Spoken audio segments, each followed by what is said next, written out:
আসসালামু আলাইকুম। ওয়ালাইকুম আমি আসসালাম। আচ্ছা আপনি আমি জি। আসসালামু আলাইকুম। আমি রায়হান আহমদ, সভাপতি প্রতিষ্ঠাতা বিশ্ব মানবাধিকার রক্ষা সংঘ। আমি এখন কথা বলবো। আপনার নাম কি কাকা? মোহাম্মদ আবুল মিয়া, মোহাম্মদ আবুল মিয়া। কাকার বাড়ি হলো ময়মনসিংহ জেলার কোথায়? গরিবুর থানা। গরিপুর থানা। আপনার ছেলে মেয়ে কজন? এক ছেলে 2 মেয়ে। এক ছেলে 2 মেয়ে। ছেলে কি করে? এমব্রয়ডারি চাকরি করে। আর মেয়ে 2জন পড়াশোনা করে? জি। কোন কোন ক্লাসে? আপনার আলী মহিলা মাদ্রাসা। মহিলা মাদ্রাসাতে পড়াশোনা করে। তাহলে আপনার কোথায় কাজ করবেন? পাগাসন। পাগাসন। জি। আর এই কাকার বাড়ি তো আমাদের পাগাসনই না? জি। কাকা আপনার নাম কি? আমার নাম মোহাম্মদ বরজু ভাইয়া। মোহাম্মদ বরজুবি। আপনার ছেলে মেয়ে কজন? ছেলে মেয়ে নাই। ছেলে মেয়ে নাই? না। ও আইলে বোন ওই কিনছি। বুঝছি বুঝছি। গরু কয়জন আছে আপনাদের? দূর আছে 3টা। ও আর এই আবুল কাকা বাড়ির যান কমার পরে পরে? আমি 15 দিন 20 দিন পরে বাড়ি যাই। ও 15 দিন 20 দিন পরে পরে? আপনাদের ময়মনসিংহে গেছিলাম কয়েকদিন আগে। গেছিলাম ফুলবাড়িয়া উপজেলা। ফুলবাড়িয়া। গরিপুর থেকে কত দূরে? ফুলবাড়ি তো গরিব থেকে বহুত দূরে। আমাদের বাড়ি ফুলবাড়িয়াতে গরিপুর। এটা আমি সবাই থেকে ছুটি জানি না, কিন্তু গরিব থেকে আমার বাড়ি আমরা 40 টাকা গাড়ি ভাড়া। গরিপুর উপজেলা সদর থেকে? হ্যাঁ হ্যাঁ। গরিপুর উপজেলার পড়ছে আপনারটা না? অনেক 60 ভাড়া। হুম। তাহলে এমনি শরীর স্বাস্থ্য ভালোই আছে না? আলহামদুলিল্লাহ ভালো। আচ্ছা আচ্ছা। কাকা ভালো থেকে না?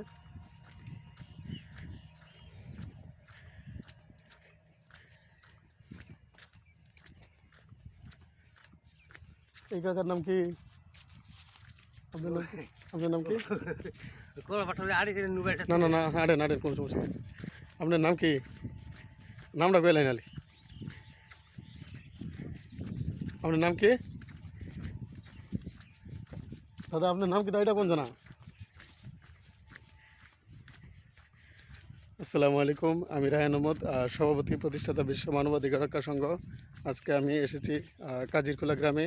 কাজিরকুলা গ্রামে সকল শিশুদেরকে কিভাবে শিক্ষার আওতায় নিয়ে আসা যায় সেই জন্য কাজ চালিয়ে যাচ্ছি, এবং বিভিন্ন শ্রমজীবী মানুষের সাথে তাদের দুঃখ দুর্দশা, তাদের সরু সাফারিংস এগুলো নিয়ে কথা বলছি। I am Raihan Ahmed, president and founder of World Human Rights Protection Organization.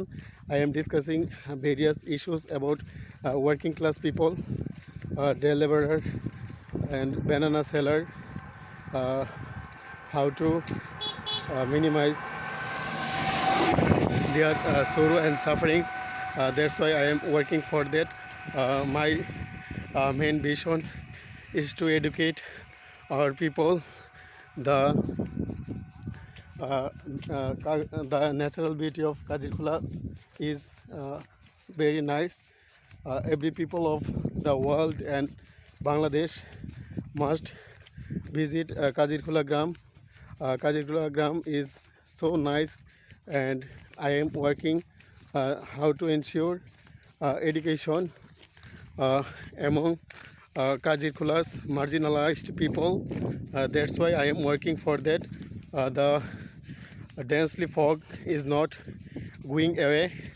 That's why but the sun is peeping through the sky. The rays of light is shining. That's why I am working to ensure education among village people.